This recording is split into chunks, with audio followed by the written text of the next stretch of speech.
को पता है मेरे भाई बहन नहीं है। मेरी वालदा 80 साल से ज्यादा की उम्र की है।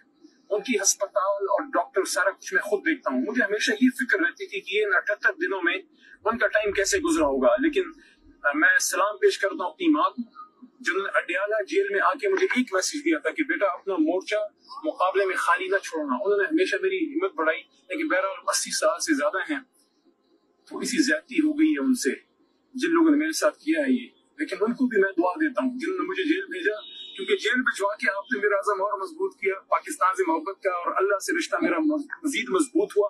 मेरी दुआएं हैं पाकिस्तान के तमाम सियासी कारकुनों को कि आप पाकिस्तान की बका और सलामती की कोशिश करें। एक दूसरे को दीवार से लगा के हम किसी का फायदा नहीं करेंगे। पाकिस्तान मजबूत होगा, हमारा सियासी सिस्टम मजबूत होगा, सियासी जमातें मजबूत होंगी, पाक फौज मजबूत होगा, तो ये मुल्क मजबूत होगा।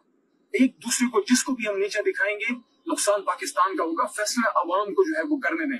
आखिर में फिर वही बात करूंगा कि पाकिस्तान जिंदाबाद, पाकिस्तान तहरीक इंसाफ पाइंदाबाद, और इंशाअल्लाह वजीर आजम इमरान खान।